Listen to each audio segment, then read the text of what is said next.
Nderuar teleshikues, ju përshëndes të gjithëve. Jemi rikthyer në këto momente në transmetim të drejt për drejt. Do të flasim në lidhje me atë që ka qenë lajmi i ditës së dieshme. Në fakt, bashkë me në studio është edhe drejtori Aluiznit Artan. Përshëndetje dhe mirë se erdhët. Përshëndetje, mirë se vini. Neve në fakt kemi ndjekur edhe deklaratën që është bërë për sa i përket subjekteve që ju keni vendosur që t'i çoni atë që është quajtur si lista e ZEZE. Ju keni pasqyruar në fakt një listë e cila ishte me rreth 341 subjekte dhe persona të cilët jo vetëm nuk kanë bërë legalizimet, por kanë bërë edhe kërkesë për të marrë sërish një leje ndërtimi. Si bëhet konkretisht edhe shpërndarja e hartës këtyre subjekteve? Fakt, kjo do t'jetë është një gjë që eksperimentohet dhe si çdo gjë që eksperimentohet në çdo hap që hedhim, shohim se çfarë ndodh. Pra, nisëm të eksperiment po e quajmë thonjza nga Tirana për ta avancuar më tej edhe në qytete tjera.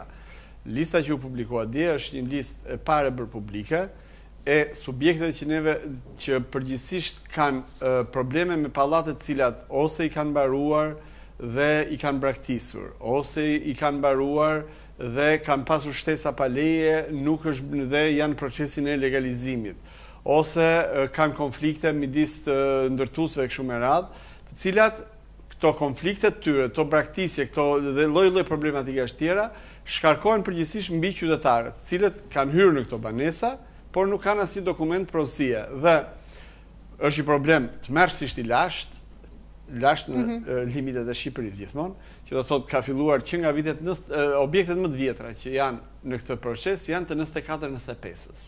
Imagjinojeni që praktikisht pra që kur kanë filluar të jepen lejet e para në këtë vend, ndërtimet e para pas 90-s, të cilat pastaj kanë praktikisht ka deri një çerek shekulli që po presin të legalizohen ose për shkak se këtë problematika që kanë patur midis banorëve dhe ndërtuesve ose kur nuk ka më fare ndërtues. Ky ishte një problem që nuk e parashikonte ligji i legalizimeve dhe qeveria e mori përsipër vjet në janar me një vendim që u miratua vjet në janar për legalizimin e tyre, për gjithë procedurat se si bëj legalizimin e tyre. Është një procedurë, me thënë të drejtën, jashtëzakonisht e komplikuar, ndoshta besoj të jetë nga procedurat administrative më të komplikuara që mund të imagjinohen, për shkak të mbartjes në kohë, për shkak të problematikave, për shkak të fshehjes, sepse nuk e të bësh me një subjekt që do të marrë një licencë, apo një gjë dhe i thuhet, kjo është lista, shko bjeri këto dokumentat dhe hajtë marrësh licencën. Këtu bëhet për një fjalë për diçka që ekziston në terren. Për diçka që ekziston në terren, madje jo sot, po e bërë përpara 10 vjetësh apo 15 vjetësh. Subjekte që s'ekzistojnë më, persona që gënjejnë njëri tjetrin, apartamente të shitura nga 2, 3, 4 herë ka pasur raste, e kështu me radhë. Pra është një problematikë realisht shumë e ngarkuar, bankat që hyjnë në mes sepse ka subjekte që i kanë vënë këto ndërtime si kolateral nga njëra anë me bankën dhe kanë marrë kredi dhe nga ana tjetër ja kanë shit qytetarëve. Dhe tani ne merremi të bëjmë legalizimin këtej na del banka dhe thotë që prit stop sepse jam unë pronare e objektit. Edhe pa fund problematika të tjera. Në fund është detyra administratës të merret me rastet e vështira, se rastet e lehta bëhen vetë, nuk ka nevojë për ndërhyrje. Dhe pikërisht me këtë gjë u mor qeveria vjet kur miratoi këtë vendim për procedurat e miratimit e legalizimit të këtyre pallateve. Ne filluam atëherë, kryesisht edhe atëherë me Tiranën, heci goxha mirë, bashkëpunuam me bashkinë, ata na dërguan, bashkia na dërgoi listat që kishte vetë të këtyre objekteve të mbartura, u rakorduan me tonat, u konfrontuan me tonat, ca rakordonin, ca s'rakordonin, por kjo është prapë pjesë e asaj që thashë, gjërat fshehura dhe të humbura në kohë. Dhe ajo që vumrej pastaj në një moment ishte që një pjesë e subjekteve nuk interesoheshin. Pavarësisht se u bë thirrje disa herë, pavarësisht se unë vetë mund të jem bërë i mërzitshëm në televizor duke folur për këtë gjë, qytetarët nga njëra na bënin presion, subjekte nga ana tjetër që nuk interesoheshin. Kjo na çoi në këtë masë ekstremit, po hajde bëjmë një listë të këtyre subjekteve. Kjo është një problem i hershëm, ju thatë. Pse ka ardhur vetëm ditën e djeshme ky reagimi? Jo, ditën e djeshme nuk ka ardhur, ditën e djeshme ishte mirë, që u bë publik, pavarësisht se ju keni folur disa herë për këtë problem. Do të nga janari i vjetshëm që është miratuar në qeveri VKM-ja, vazhdimisht do 2-3 muaj kam dalë në televizor dhe kam bërë thirrje qytetarëve dhe ndërtuesve. Qytetarëve pra ore merrni ndërtuesit dhe sillni keni dhe ndërtuesve vetë që hajdeni dhe paraqituni. Ka pa diskutim pa fund ndërtues që kanë dashur ta mbyllin problemin, nuk e mbyllin dot për shkak të mangësive të legjislacionit, pra që janë paraqitur dhe i kanë ndjekur, ka dhe një pjesë ndërtuesish të tjerë, cilët ishin këta me probleme që thash. Kështu që kjo na çoi kjo masa ekstreme, themi të përdorim një hap tjetër tani, një mjet presioni të mëtejshëm. Duke kërkuar, duke përgatit një listë, cila u bë dje paraprakisht publike, e cila do t'i përcillet bashkisë zyrtarisht, duke i kërkuar që shiko, këto subjekte që kanë këto problematika të mbartura, nuk mund të marrë një leje ndërtimi të re pa mbyllur problematikën më përpara. E para jo për të mbyllur një procedurë me brenda Aluiznit, pra që ne mbyllim një dosje, por kryesisht për të zgjidhur hallin e atyre qytetarëve që vinë vërdall dhe nuk mbarojnë dot punë, dhe dyta në një farë mënyrë ndihmojmë po qytetarët e tjerë që të mos shkojnë këta të marrin të tjera leje ndërtimi kur kanë lënë, kur e kanë bërë deja një themi një dëm. Sa të pak më parë që subjektet vetë nuk interesojnë, pra i bie që në këtë rast thjesht bie tek qytetarët apo jo. Pikërisht. Kjo është një mënyrë tani që hajde gjejmë një mënyrë që këta të paktën mos marrin më lehtë, mos bëjnë më dëm. Pra që qytetarët mos mbesin edhe pa hipotekë në këtë. Të mos mbesin qytetarët të tjerë, mos krijojmë një kontingjent tjetër të kësaj kategorie. Kështu që kjo thirrje u bë dje dhe kjo listë pasi të kolaudohet do t'i shkojë bashkisë, thamë do t'i shkojë drejtorisë tatimeve, do t'i shkojë shoqatës ndërtuesve dhe KKT-s që është Këshilli Kombëtar i Territorit, sepse ata t'i jepen leje ndërtimi. Mirë, qytetarët kanë vetë mundësi që ta bëjnë aplikimin në rastin se ndodh kështu sikur se thatë ju, pra që subjekti nuk interesohet? Ligji e parashikon, por ka rezultuar shumë e vështirë, pra ne në këtë VKM-n e vjetshme e parashikuam dhe këtë mundësi, që do të thotë fillimisht bëhet presion mbi ndërtuesin që ta vijojë procesin, aty ku ai nuk gjendet, nuk paraqitet dhe gjithë këto historira, ta vazhdojmë me qytetarët. Me qytetarët na ka rezultuar shumë e vështirë, sepse është shumë e vështirë që të bësh bashkë një pallat ku janë 30 apo 40 familje, duhet i bësh bashkë, duhet të bëjnë procedurat bashkë, duhet shkojnë të bëhet themi projekti gjithë pallatit nga fillimi, pra imagjinoni që duhet hyjnë punonjësit në çdo shtëpi, një me një, në çdo apartament, në çdo dhomë, në çdo shumë me gra, me kalamaj, të bëjnë matjet e objektit. Pra është ndryshe kur merresh me subjektin sepse ai t'i jep projektin, t'i jep gjithçka paraprakisht, dhe ndryshe është kur do të duhet merresh me vetë qytetarët. Po në rastin kur subjektet ndrojnë emrin, ajo që është më vështira është të bësh bashkë qytetarët. Besoj se e ke të qartë që nuk ka gjë më të vështirë se të bësh bashkë 30 shqiptarë. Të bësh 2 shqiptarë, merr më 30 familje. Ka një raste shumë të rralla kur qytetarët ja kanë dalë të bëhen bashkë të gjithët. Megjithatë unë prapë kam ngulur në këtë rast që ore bëuni bashkë, nxirrni një përfaqësi, një jurist, një avokat që banon atë pallat apo një administratorin e pallatit. Menjëherë fillojnë pastaj po ne s'bëhemi bashkë me vllajin, të bëhemi bashkë. Po tani a e doni t'ju ndihmojnë? Na ndihmoni, t'ju ndihmojnë. Kështu që kjo, megjithatë, edhe ajo me vështirësitë e veta, edhe ajo mas avancon, që do të themi, që do thotë kur nuk ka asnjë mundësi tjetër, detyrohemi të vazhdojmë direkt me qytetarët. Po në rastin pra kur edhe subjektet ndodh që të ndryshojnë emrin, çfarë ndodh? Si procedohet? Ajo është atëherë aftësitë e shqiptarëve për të gjetur shtigje për t'ia hedhur ligjit janë shumë të mëdha se aftësitë e gjithë ligjvënësve bashkë për të shkruar ligje. Gjërat gjithmonë duke bërë një ndarje të qartë midis një masë ndërtuesish dhe subjektesh që ashtu e ka sjell koha dhe rasti dhe kanë shkelje dhe që tani i vazhdojnë procedurat dhe duan ta mbarojnë, ta mbyllin procesin dhe një pjesë tjetër ndërtuesish janë pseudo ndërtues, aventurier, njerëz që kanë kanë gënjur një mori qytetarësh, se imagjinosh domethënë që pasi ja shet një qytetari një apartament, pastaj të kthesh shtetit ja shesësh një tjetri, duke ditur shumë mirë që atë apartament ja ka shitur dikujt tjetër. Apo ka dhe raste ekstreme që u nis si një dhe po dalin disa raste të tilla të ndërtuesve që kanë vdekur. Në 25 vjet erdhi radha edhe për të vdekur. Dhe pallati është aty, letra s'ka asnjëri, ndërtuesi ka vdekur, firma është shuar dhe qytetarët mbeten aty dhe donin zgjidhje. Atëherë edhe në këto raste përfshihen, pra jemi përfshirë neve dhe procedojmë. Mjafton t'ju kujtoj këtu që ka qenë rasti i parë që u trajtua, rasti i pallateve Hawaii, i 8 kullave të famshme të Hawaii, kishte vdekur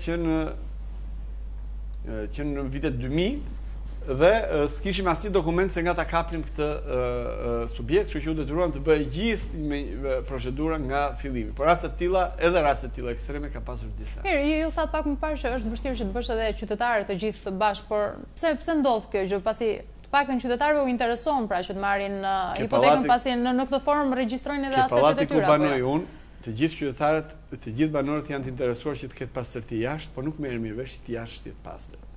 Besoj që edhe ke pallati jot kështu është, që gjithë e duan të jetë pastër jashtë, por nuk bëhen dot bashkë për ta bërë pastër. Mirë, flasim për hipotekën në këtë rast, atyre u intereson apo jo? Patjetër. Po kur vjen puna, për shembull, po të jap vetëm një element vështirësie. Për cilat dhe jo më kot thash në fillim që është një proces i cili meqense ndodh për herë të parë, bën një hap dhe shikon rrotull ore funksionoi apo mban toka këtu ku ecëm apo jo. Bëjmë një hap tjetër, prap mendojmë, shohim cili është reagimi, funksionoi, çfarë duhet ndryshojmë, çfarë duhet të rregullojmë dhe pas atij vendimi tani në këto momente ne jemi duke bërë disa ndryshime në atë vendim qeverie për procedura, për të rregulluar sa procedura që ose s'ishin rregulluar me VKM-n e vjetshme, ose rezultuan të vështira për t'u aplikuar. Pra, dhe për këtë do të jepja një rast. Çdo pallat që legalizohet nga këto, meqense s'ka pra është i bërë pa leje ose është bërë me shtesa pa leje, ka 2, 3, 4, 5 kate pa leje, ka shtesa ansore, ka historirat, ka kate në tokë pa leje, shtesa e kështu me radhë. Duhet bëj një procedurë për vlerësimin e qëndrueshmërisë. Pra, mban ky pallat apo s'mban? Se do futen njerëz, do banojnë njerëz aty. E cila bëhet duhet ta bëjnë vetë banorët, ose subjekti, kur është subjekti ose banorët. Ai kushton. Momenti që ju thua qytetarëve që shikoj se duhet ta paguani këtë, se është çështja juaja.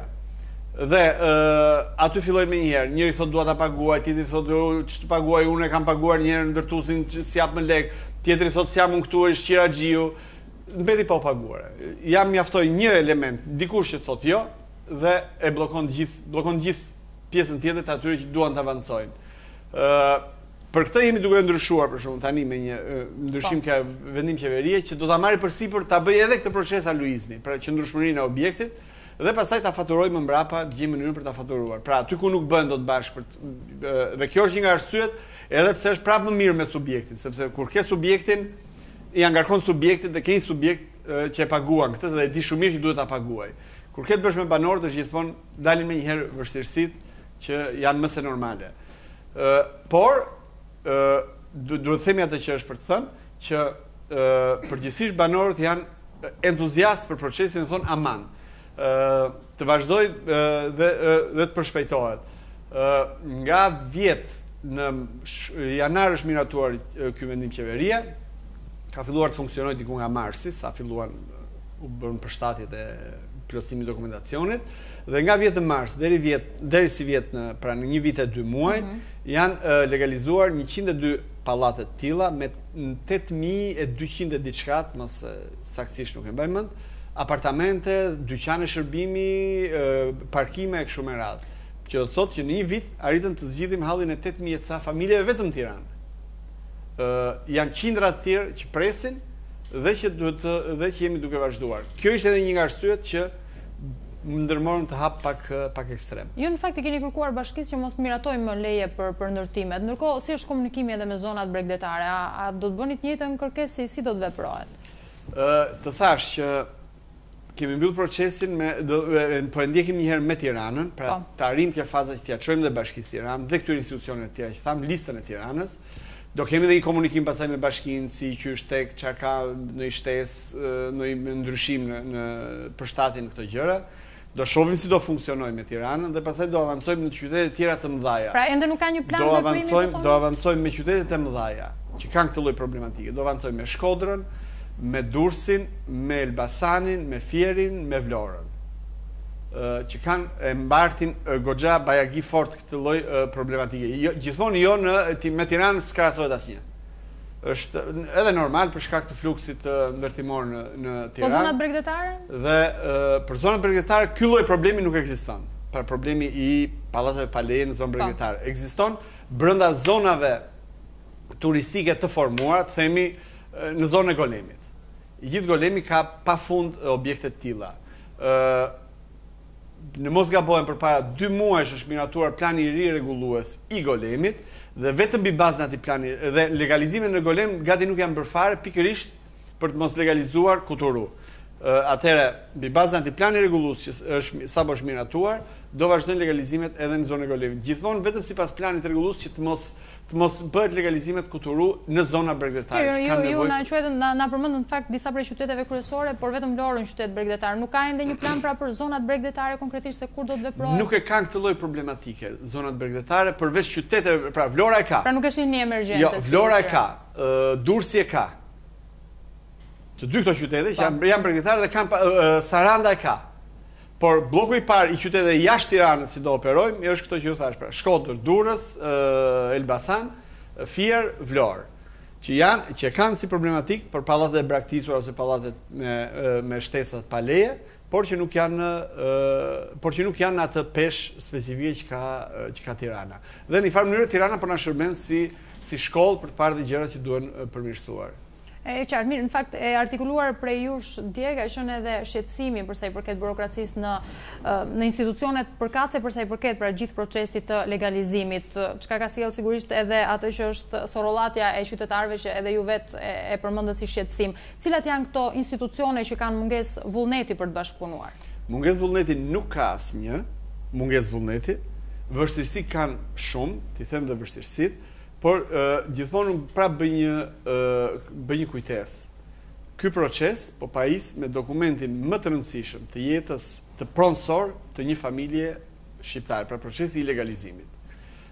Mos harrojmë që ne në procesin e kthimit pronave po nxjerrim letrat e kohës Turqisë para 100 vjetëve dhe me ato letra po mbahemi sot pas 100 vjetësh për të marrë prona. Pra imagjinoni sa e rëndësishme është ajo copa e letrës e dokumentit. Atëherë më mirë ndonjëherë të jemi pak më ngadalshëm dhe me qetësi të arrim që ai dokument që merret të jetë i sigurt dhe të mos krijojë një problem tjetër, mbyllim një vrim dhe hapim një vrim tjetër, sesa për shpejtimi thjesht pas beria hajt. Mos harrojmë dhe tjetrin që aktualisht Aluizni prodhon 3000, po quaj prodhon sepse është praktikisht një fabrikë aktualisht, rreth 3000 leje, diku 3200, diku 2800, por norma është rreth 3000 leje legalizimi çdo muaj. Që do thotë që çdo muaj në rang republike, në gjithë territorin tonë janë 3000 familje që marrin dokumentin e banesës, e shtëpisë. Që tashmë e bëjmë edhe duke e çuar Aluizni që e çon dhënë hipotekë për të bërë regjistrimin dhe qytetari direkt nga hipoteka merr tapinë e shtëpisë.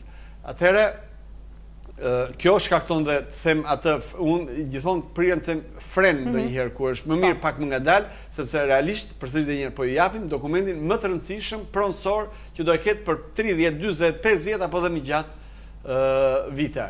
Kur vim ke institucionet, mos harrojmë që në një farë mënyrë Aluizni është një lloj të gjithë këto institucione një lloj hinke ku në fund është fare është Aluizni i cili duhet lëshojë dokumentin dhe duhet të rakordohet me një mori institucionesh tjera, të cilat diku janë më të shpejta, diku janë më ngadalshme, diku kanë problematika të tyre të pa diskutueshme, diku duhet kërkosh çfarë temë do tani.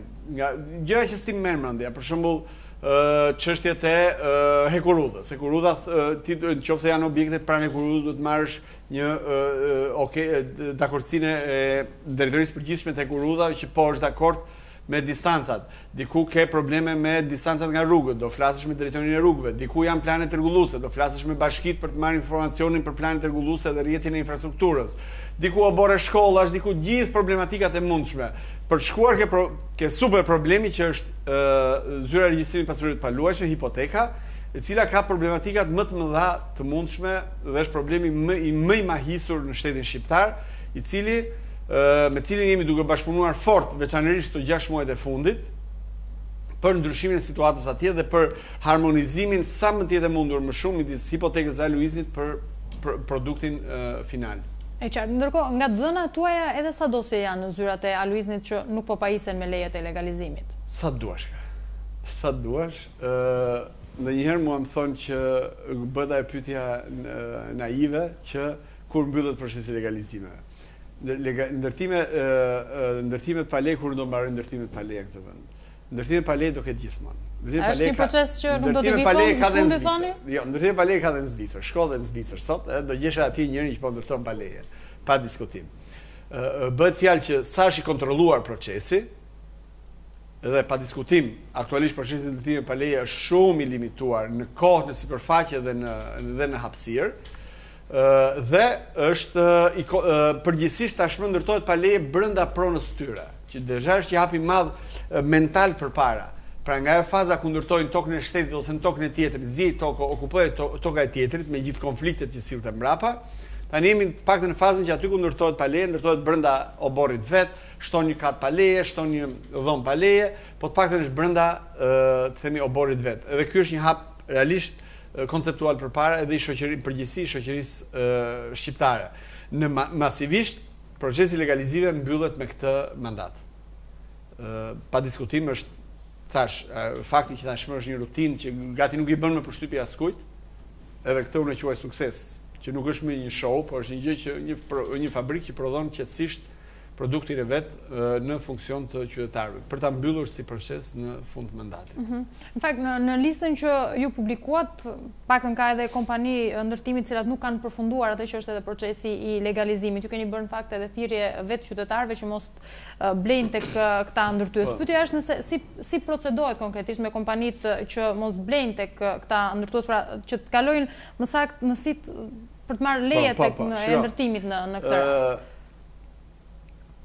Në këtë vend, ndoshta prandaj Krishti duhet këtë pasur parasysh Shqipërinë kur e ka thënë, kur thot atë që ai që është pa mëkat të hedhë gurin e parë. Kështu që shkollaj që t'ju bie kompanive të ndërtimit, që kanë një pjesë të mirë të përgjegjësisë, por po kaq përgjegjësi kanë për të ndërtuar pa leje ose për të shkelur lejen, po kaq përgjegjësi kanë dhe bashkitë. Sepse janë bashkitë që duhet ndjekin një ndërtim dhe në çdo fazë të ndërtimit t'i japin konsensusin për të vazhduar më tej.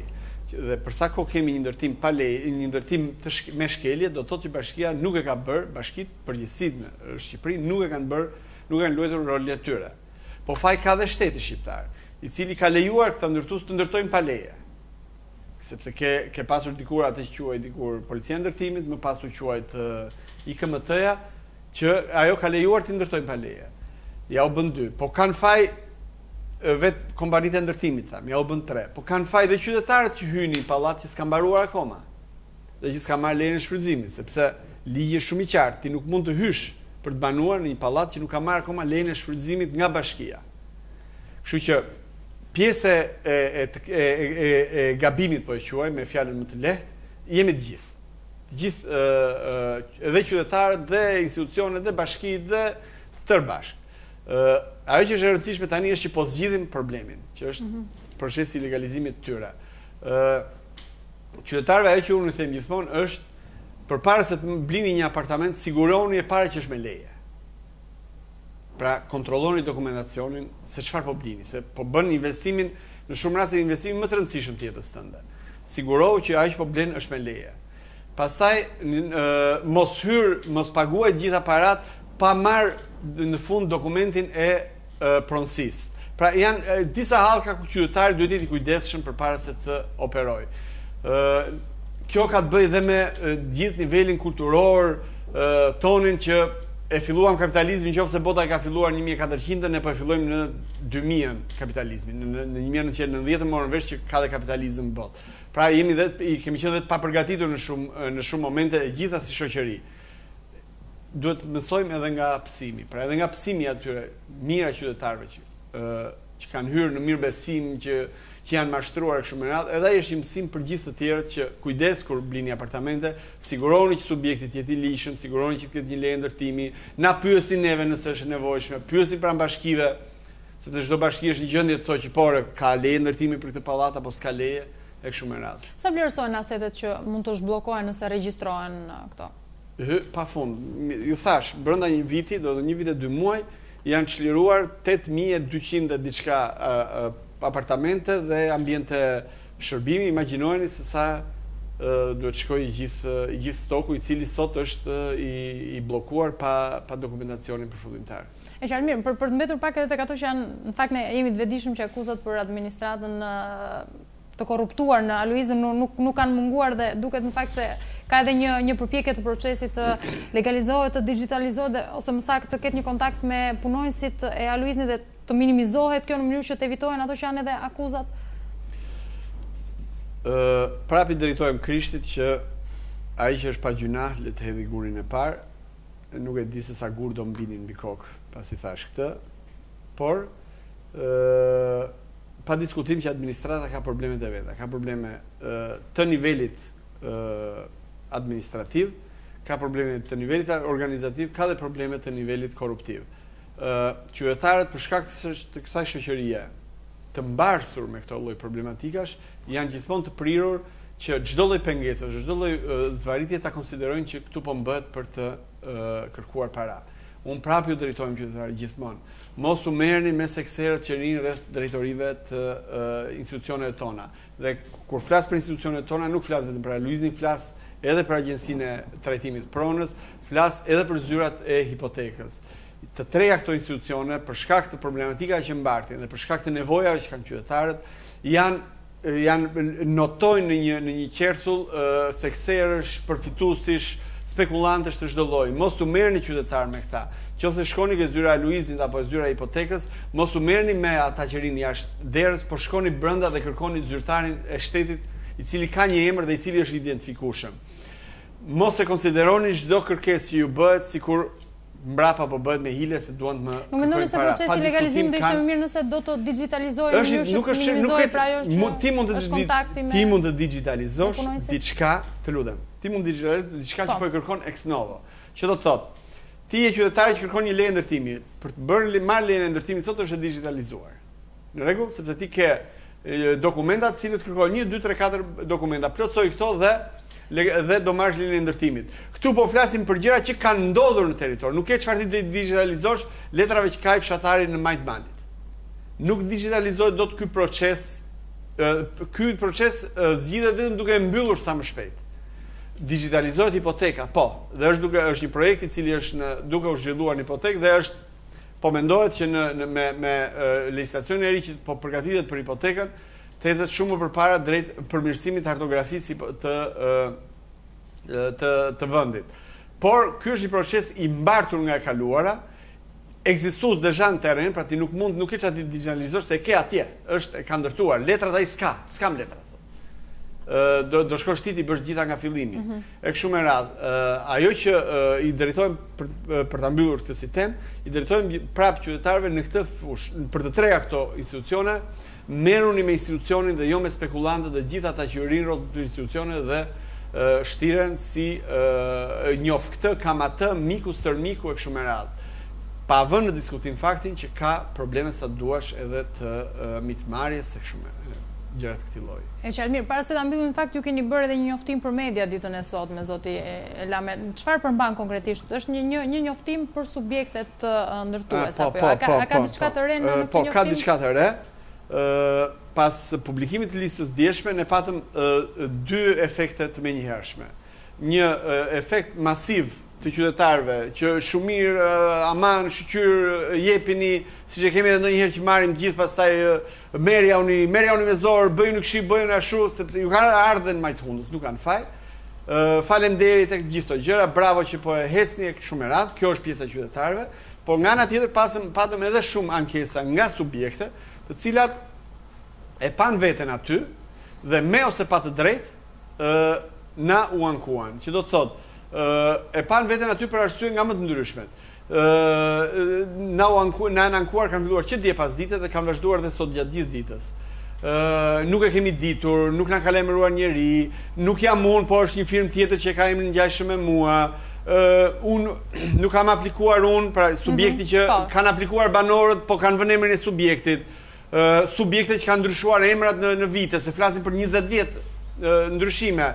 Subjektet cilat për fat keq këtu hym ke pjesa morale, kanë mashtruar njëri tjetrin, pra ka deklaruar një subjekt për një subjekt tjetër kur kanë pasur konflikte e të tjera problematika të këtij lloji, dhe deri ajo që është më fantastike, që të thonë që nuk e kishim marrë seriozisht deri tani, pavarësisht nga stërthirjet dhe stërthirjet tona, e kishim konsideruar që më palese e kanë seriozisht. Dhe s'kishin ardhur asnjëherë. Tani që pan veten aty, vinë dhe thonë pse jemi shënuar. Atëherë ne morëm vendim dhe për këtë ishte edhe njoftimi. Të gjithë subjektet që kanë vërejt, ne nuk e kemi nisur akoma listën përfundimtare në Bashkinë e Tiranës dhe shumë mirë që se nisëm atëherë. Të gjithë subjektet që kanë ankesa, vërejtje, propozime, denoncime për të na bërë, kanë akoma le të paraqiten që nesër në mëngjes pranë sportele të drejtorisë përgjithshme, dërgojmë përfaqësues të tyre se nuk po kërkojmë të vinë pronarët, përfaqësues të tyre pranë drejtorisë përgjithshme do jenë njerëz që do t'i presin vetëm do merren nesër vetëm me këto subjekte për të verifikuar dokumentacionin. Në fund të këtij procesi që do të jetë punë 2-3 ditësh, do t'i heqim pa diskutim ato subjekte që do sqarohet situata dhe natyrisht duke kërkuar edhe ndjes, pa diskutim duke i parë në sy, edhe ndjes atyre subjekte që mund të jenë vënë aty pavarësisht nga këto arsye ose gabimisht apo gjë që duhet verifikuar. Pa diskutim. Kështu që i pres jo unë, po do jenë njerëz të caktuar, ke drejtoria e përgjithshme që nesër të paraqiten për të sqaruar këtë situatë. Unë ju falenderoj shumë zoti Lami që ishim me ne në studio. Faleminderit dhe juve.